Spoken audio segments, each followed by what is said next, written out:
是我不帮你，我跟夏姐也谈过，那民意舆论对于判决的影响有时候决定性，揪出宋晓光那是顺应民意，给王有喜改判，给钱建良翻案那是逆民意而动。你自己不也说你公诉时候全场鼓掌吗？你说怎么弄啊？袁律也这么想吗？啊？他哪有我这么鸡贼呀？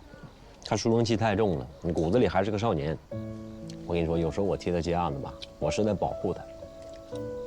以前打官司就没赢过，你说这2年胜率高了1倍，你以为他突然开窍了？那还不是我暗中替他保驾护航啊？我找一些顺势而为的案子给他接。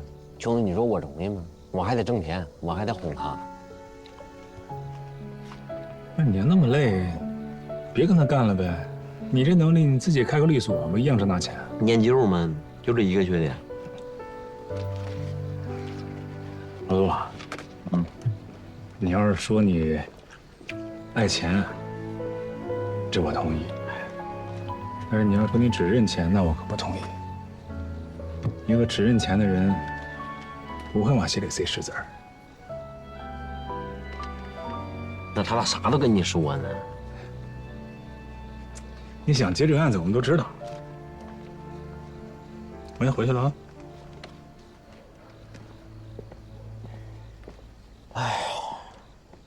袁律，您真的是最后的希望了。我知道这个挺强人所难的，可但凡还有别的办法，我也……陆泽明跟我提过这个案子，我给拒绝了。但是我没有想到他背后做了这么多功课，我鞋里面塞石头，很用心。按理说这种不赚钱的案子，他不喜欢接呀。那为什么还费这么大劲？他其实就是在做过研究分析之后，觉得翻案的可能性不大，所以不愿意做无用功。判断是对的，难度确实非常大，非常大，非常非常大。你吃花生吗？袁律，我知道做无罪辩护的可能性很小，但哪怕是能改判死缓呢，也算是我们能做的一点点。行了，很晚了，你早点回去休息吧。那这个案子，在下同志，情况我了解了，你的心情我也能理解，但是我什么都不能答应你，而且今晚我们没见过，好吗？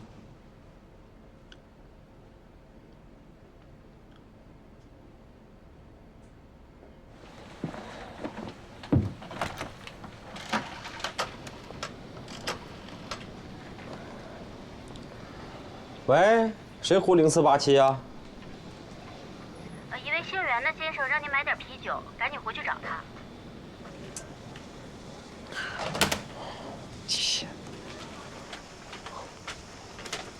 老板，这是哪有商店呢？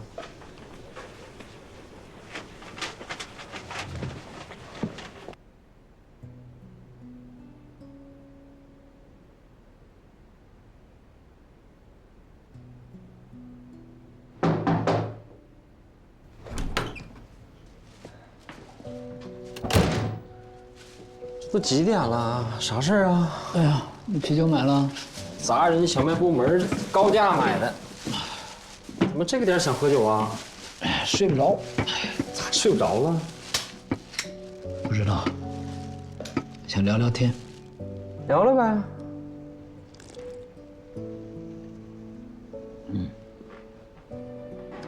小明啊，那天我跟你说到我接案子有我的价值标准。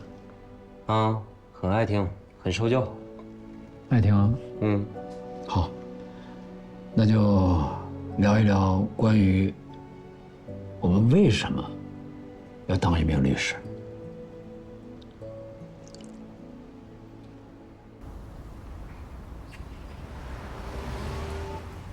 谁聊？袁一方律师已经答应接你这个案子啊！从现在起，你要振奋精神，相信法律，其他你就交给我们，好不好？两位律师，真不是我干的呀！我好好的，我杀他干嘛呀？我们分开的时候，他还活得好好的。哎呀，行了，我们知道不是你干的。你们真的相信我？我们相信你没用，还得让法律也相信你。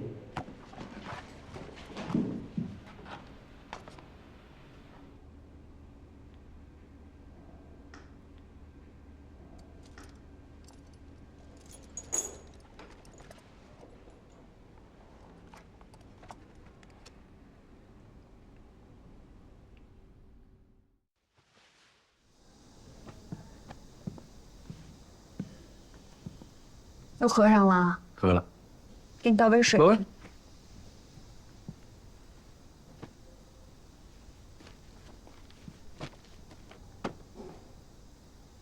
先看看，再去倒一杯。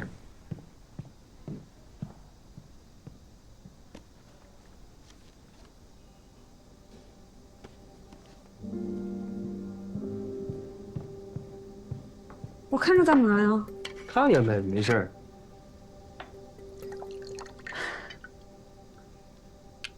新闻传媒，我了解这个干嘛？这是我们学校新闻传媒的研究生的资料，突然找了挺长时间。考研资料，为什么要考研究生啊？你说你最近对你工作也不太满意，干的没意思，我想着没事儿看一看，考个研究生玩一玩。不是，我跟人打听了，说现在新闻传媒行业的前景非常好。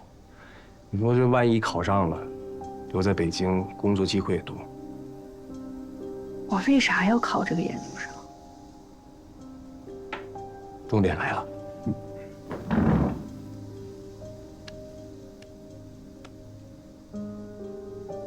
前段时间北京有消息，说最高法正在开展几项专项工作。从各地调一些理论基础好的、办件丰富的审判员。我今天投资料，说机会很大。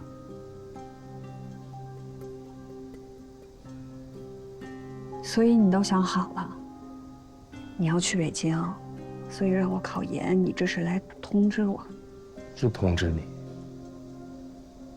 我想跟你一块儿。哦，北京对我很重要。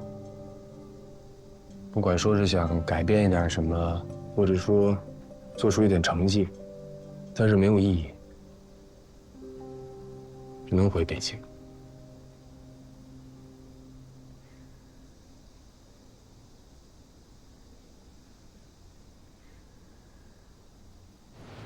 你把刚才他说那几点再补充进那个上诉状里啊。然后今天下班之前必须交到法院。好，明天我先回北京，等着二审开庭。我也和你一起回去吧。你不行啊，你得留在省城啊，你得盯着省考院啊。一旦他们不开庭，你马上通知我，我立刻飞过来。死刑案件应该会开庭吧？那明文规定的。按明文规定来的话，咱们至于这么忙吗？哎呀，我这北京好多事儿呢，那施耐尔那合同一直没签呢，白花花银子没到。那这怎么办？你不能把什么都撂给我呀？还有是谁非让我接这案子的？您自己呀，您不嫌难受啊？大半夜2点非得拽着我唠什么律师的使命、法律人的良心啥的？谁呀？你呀？那个我问你，那是谁让那个夏什么杰半夜来找我？哎呀，真不是我。那不是你，他怎么知道我房间号？你留下来，你记着啊。如果省高院不开庭，只做那个书面审理的话，那我们跟钱新良一点机会都没有。还有盯着孙晓光那个案子什么时候开庭？你开门。没锁啊。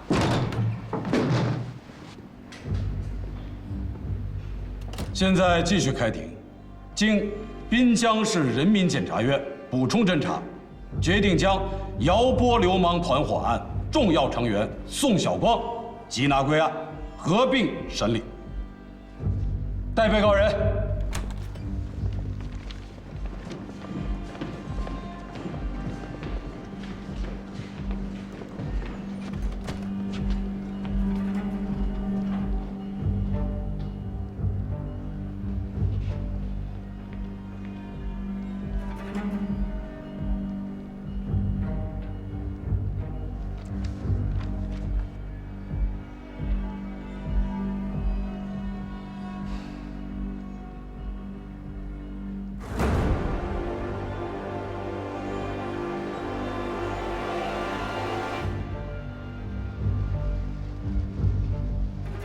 怎么才5天，师傅？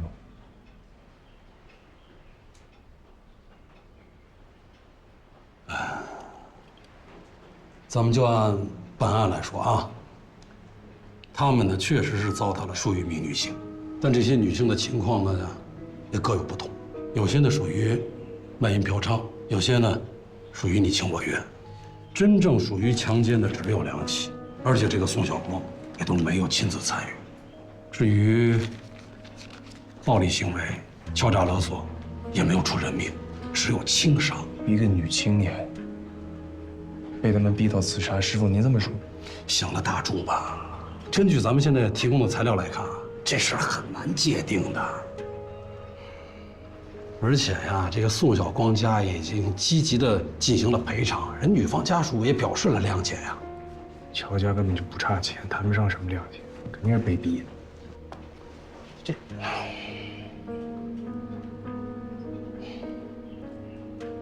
我们现在能够把宋晓光从精神病医院给揪出来，让他站在被告席上，这已经是不小的胜利了。况且他爸现在正在接受纪委调查，你还想怎么样啊？我觉得宋晓光该判死刑。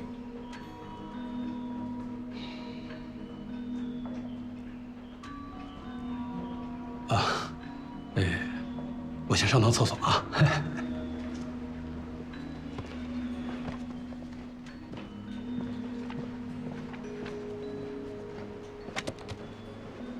上厕所。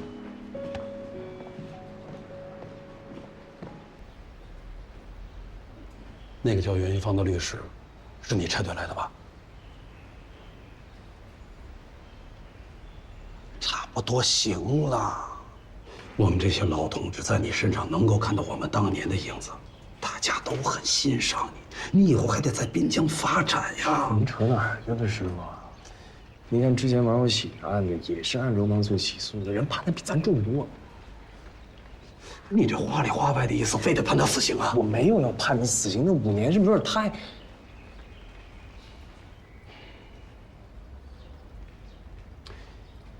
我从不评价别人判的案子，就算在我看来，那个案子判得太重。你知道吗？现在全院上下，包括江院长，替你担着多大的累呢？不要以为自己手里有点权利，想怎么使就怎么使。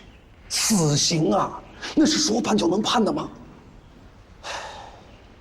师父给你句忠告：干咱们这行，无论是办案子还是做人，都要留点余地。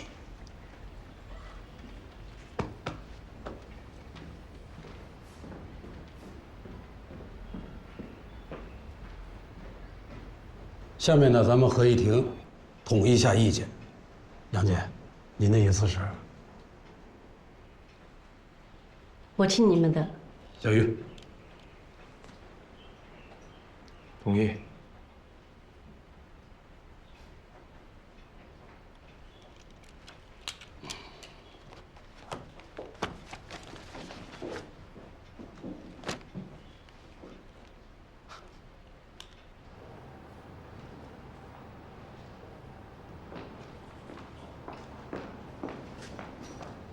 那几个案子咱们过一下。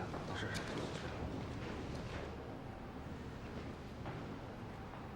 徐姐，我来问一下，我那个案子怎么决定的？抗诉吗？你的任务已经完成了，其他事儿不用管了。我得管啊，徐姐，那是我承办的案子。检委会经过慎重研究，决定不抗诉。不抗诉了？那明明判重了。小陈，领导考虑一件事情，不光要考虑到个案，更要考虑到社会效果。这个案子虽然判决的结果过重，但社会反响还是很积极的。公安那边反映，最近社会上打架斗殴的都少了。如果我们再抗诉，会激起什么样的反应很难讲。不过，我们会和2审法院沟通一下，看看能不能留点余地。那2审一旦要是维持原判了呢？他们罪不至死啊！当初公诉的时候，你怎么没想到？小陈，你可是个检察官呐！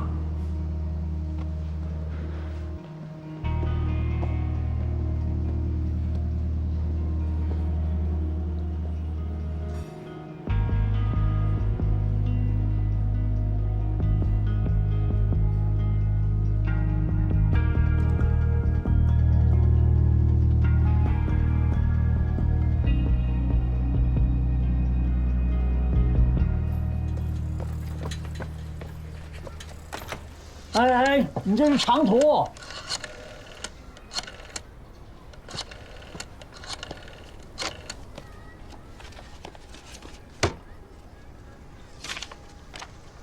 喂，袁律，省高院决定不开庭了，要书面审理。我就猜到他们会这样。你在这等着，我明早就飞过去。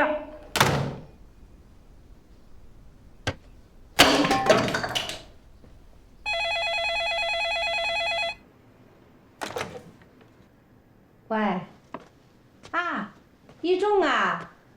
哎，啊，谁？一壮，给我。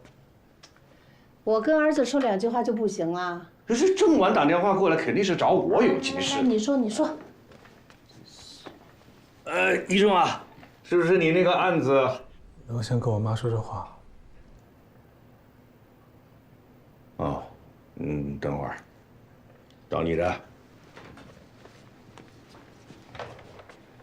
哎，一中，你要没什么事儿呢，你跟我念叨念叨啊。但是呢，你要是有事儿找你爸，你就跟他说，他可挂着你呢。我过2天回趟北京，我看看你们去。哦，好啊，你回来，妈给你做好吃的。就这事儿。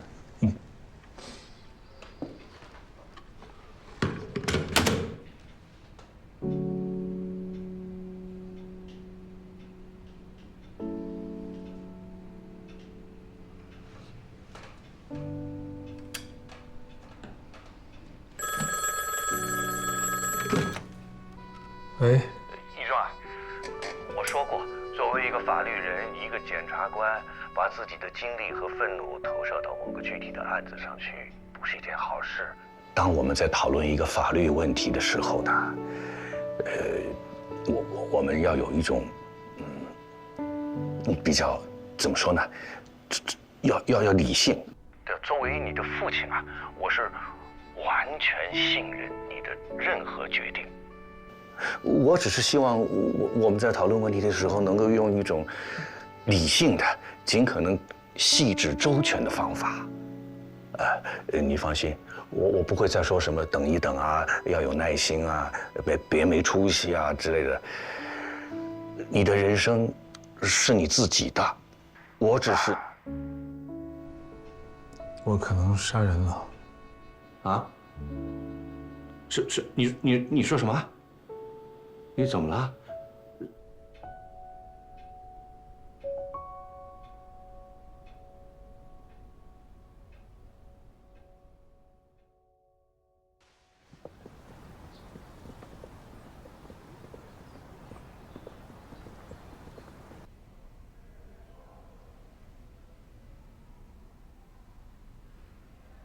辞职，就因为这个案件。对。讲实话，这个案件对我刺激还挺大的，但也让我发现了我的问题到底在哪儿。我觉得我和一个成熟、合格的法律人之间还是有一定差距的。我应该回学校再学习学习。我当检察官这么多年啊，我发现大家都嫌这个正义之剑不够锋利，但是很少有人意识到，不能收进鞘里的正义，你随意挥舞，很可能就伤及无辜。啊，当然我不是说王有喜夫妇无辜，我始终认为说检察官不能太年轻了，因为干这行就离不开常识。你理论水平是没有问题的，你欠缺的是对社会的认知和人情世故的理解。你应该多历练历练。师傅，那您的意思是？一中，我跟你直说吧，你心思太重，有时候用感情用事又太理想化。刚才你说回到学校，我认为是比较不错的一个选择。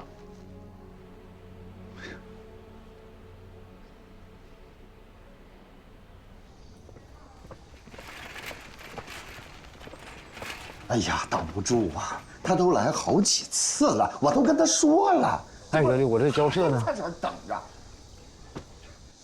我那个我，嘿，喂，你贵姓了？我袁一方啊。哎，你怎么抢电话呢？你这么不讲礼貌呢？你，我是上诉人钱学良的辩护律师啊。喂，我是袁一方律师。哎呀，这暴脾气，跟谁都这样。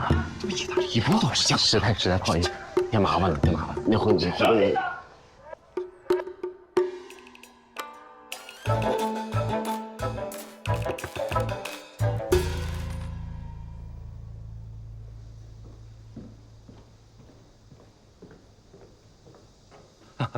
不好意思，二位久等了。哎，沈班长，哎，岳老，我姓乔，其实我也算是您的学生。啊，您教书那会儿，我有幸旁听过您的课。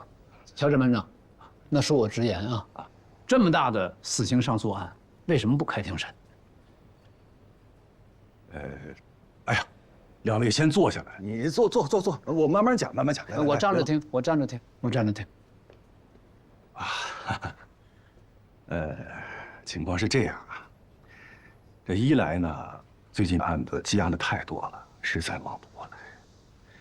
这二来呢，其实这个案子我们早就看过了，事实比较清楚，证据也很确凿，还没开庭审呢，还没听到我们律师的意见就这么肯定？可是你们的辩护意见已经交上来了呀。之所以要开庭审理，就是要公开证据，经过质证来明辨是非，弄清事实啊，对吧？啊，如果只看辩护意见的话，那一审是不是也不用开庭审了？袁老，我这么跟您说吧，这是集体的决定。这样，我把您的意见带回去，行吧？好，谢谢。那你不妨多带几句话。我们认为这个案件疑点很多，一审判决问题很大。如果二审不开庭审理的话，我们将向最高法申诉，并向社会公开。小沈班长，我们不光是为上诉人钱兴良说话，也是为法律说话。希望你们能够慎重考虑。哎呦，袁老，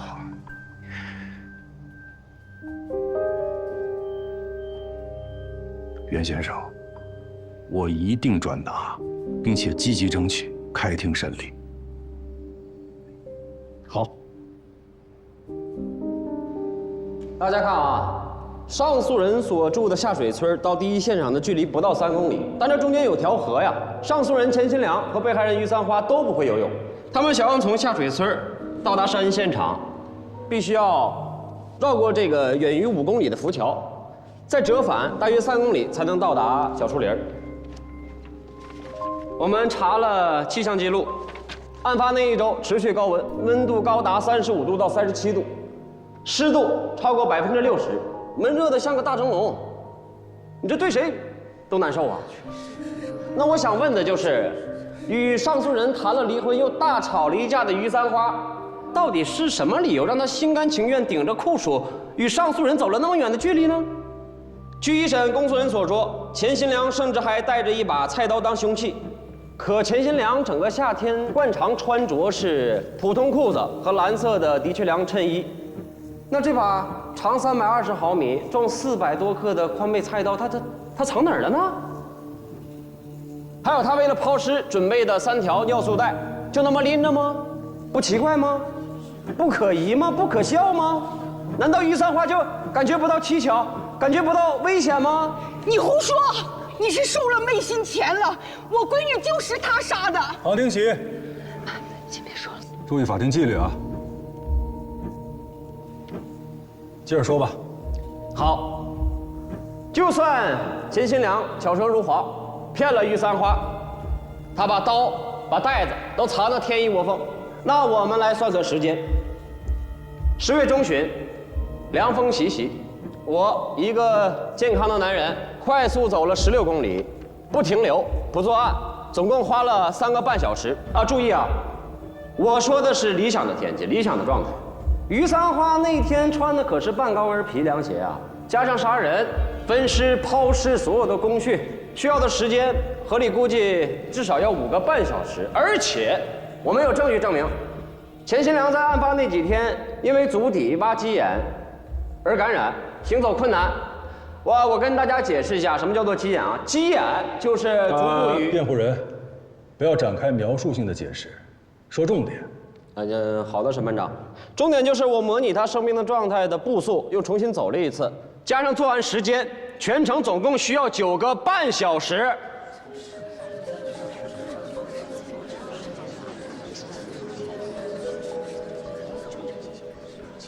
有证人证实，于三花是下午2点前后进入到下水村，就算他脚不离地，立刻跟钱新良走了。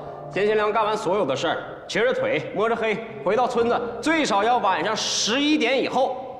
但是多人证实，案发那几天，钱新良晚上6、7点就在村口打牌，根本就不具备作案的时间。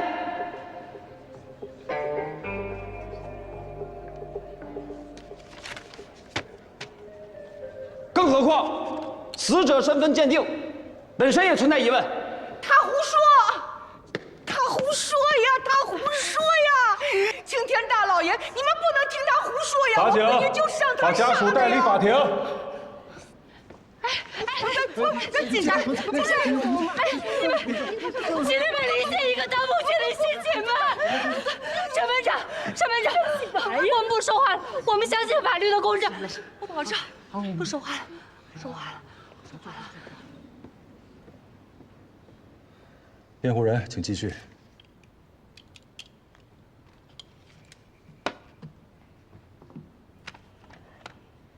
尊敬的审判长、审判员，今天我们在这里审理的是一件杀人案。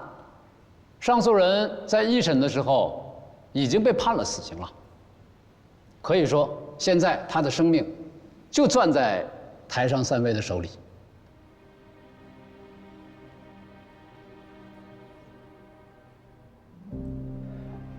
死刑作为刑法中最严厉的刑罚，它直接以国家的名义结束一个人的生命，所以我们一定要慎之又慎。在死刑的案件中，我们不能满足于事实基本清楚、证据基本确凿，而是要做到事实确实清楚、证据确实充分，并且排除掉一切合理的怀疑。那本案达到这样的标准了吗？各位都是经验丰富的法律人，如果在事实证据模糊不清的情况下，我们判上诉人死刑，那我们将如何自处？又如何对得住头顶上这个国徽？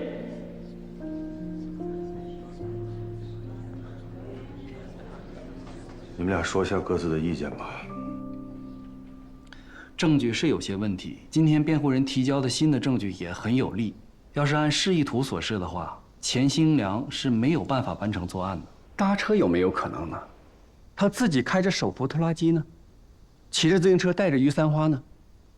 要是有这些交通工具、菜刀、3个尿素袋，还有最重要的时间问题，都能够得到很好的解释。但是没有证据证明他用过呀，那也不能排除他用了。哎，你们觉得这个案子有没有可能判他无罪？无罪？影响这么大的案子，我是觉得它的可能性很大。可能性？我们现在讨论的是确定性。但是还是有存疑的地方。万一，我是说万一啊，判错了，那我们可就没有退路了。我建议留点余地。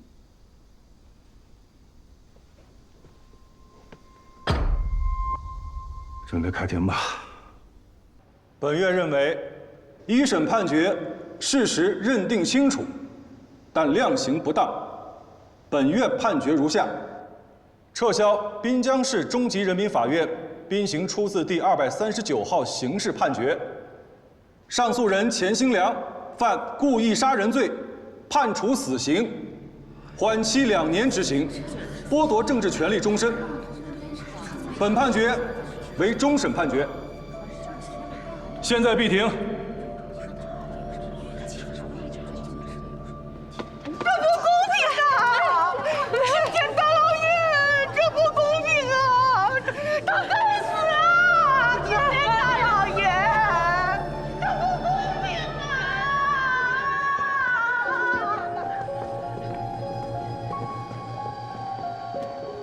走。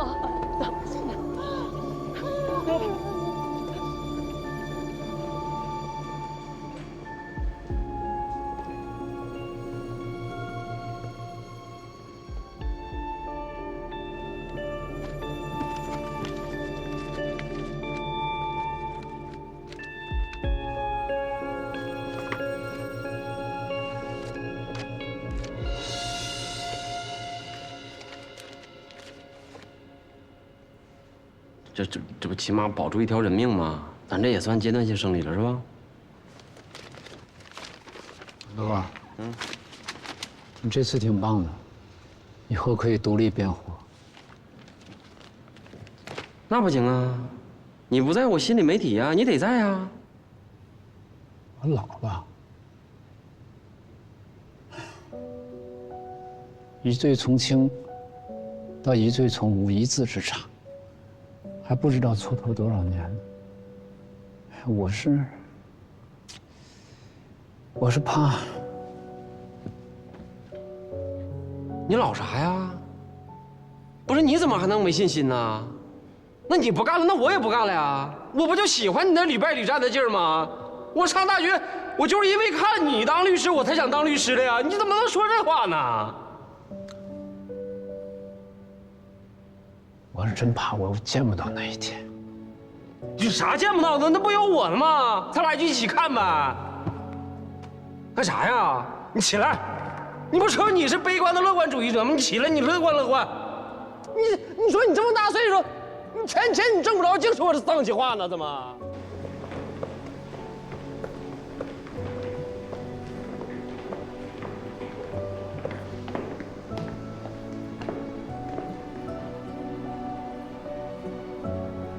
谢谢。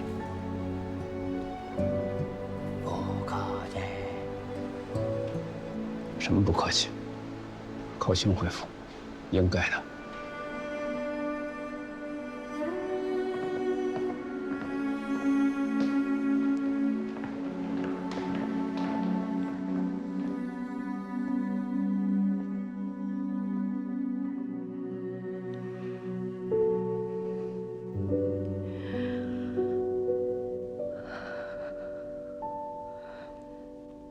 你和梅芳最近相处的怎么样？还好。小夏，我理解，你对那个案子有情绪，可省高院没发回来让我们重审，这说明什么？这说明咱们的工作做的还是扎实的嘛。二审及终审，钱兴良这个案子到此为止，他能保住一条命也算对得起他了，你就别多想了啊。改判死缓，就说明高院也认为这个案子有不确实的地方，他们是在给自己留余地。不然呢？判无罪？哼，换了谁敢下这个判断？我就敢。我要是高院的审判长，我就敢，我就判无罪。还是年轻啊，希望你到我这个岁数时，还有这个胆量和气势。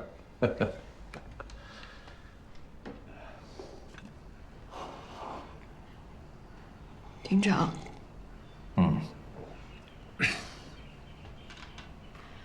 我想辞职。啊？你再说一遍。我认为我的能力和勇气不配当个审判员。胡说！你这是在自我感动，在做戏给自己看，在跟院里边撒娇。是，目前我国的司法现实就是如此，个人能改变的确实不多，但是一个个的遇到挫折就都打退堂鼓，不是更没法改变吗？你这不叫有勇气，叫没出息。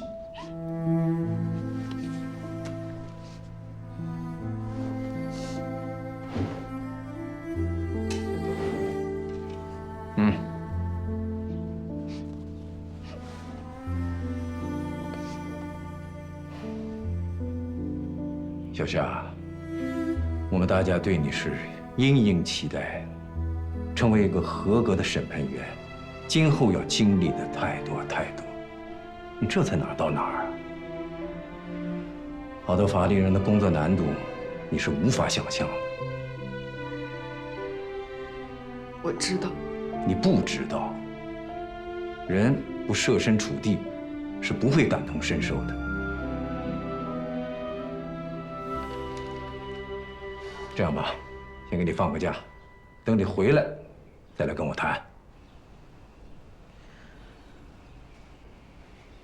谢谢庭长。谢啥？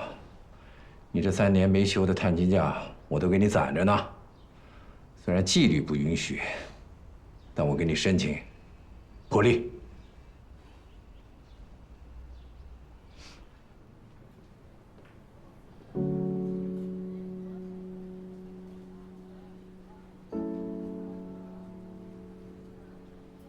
来，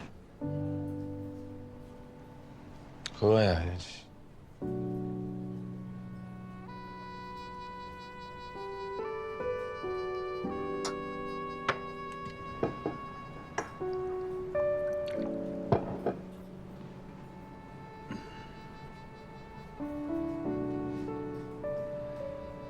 你的案子是个悲剧，你辞职了。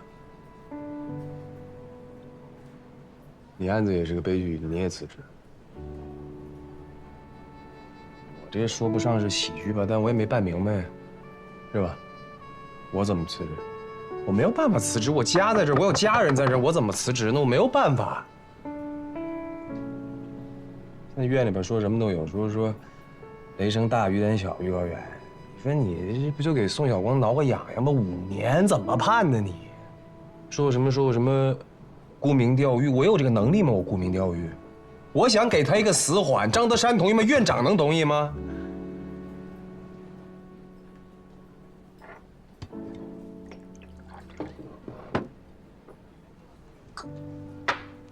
养州有什么打算？我想去趟别山，去看看丽慧。你俩最近联系了？就突然想她了，想去看看她，想跟她说说话。听说他们那条件特别艰苦，跟复兴差不多。我想去看看她是怎么忍下来的。行啊，我跟你一起去呗。去，都该去。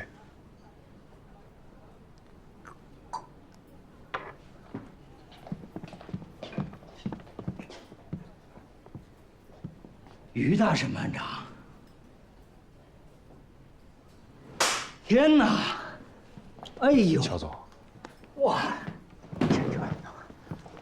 哎，我一直都想找机会谢谢你。别，真的，你这案子判得好，真的特别好，太不容易了，真的是辛苦了。我能不能坐下来敬你一杯？请坐。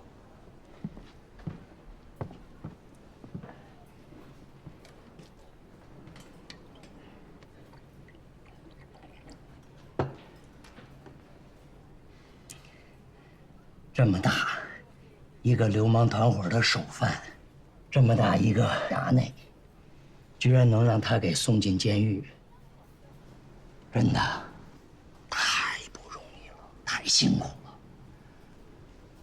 我能敬你一杯吗？来。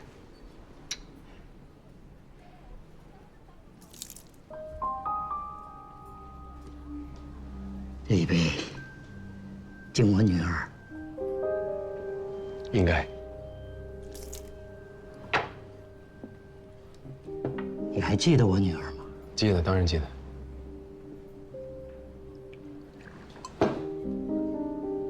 天哪，这好酒啊！我刚才泼的是这么好的酒啊！宋小光他妈送你的，还是他舅舅？天哪，我才反应过来，你们这是庆祝呢是吗？还是在商量下一步怎么做？如果我没说错的话，宋小光过几天应该能保外就医了吧？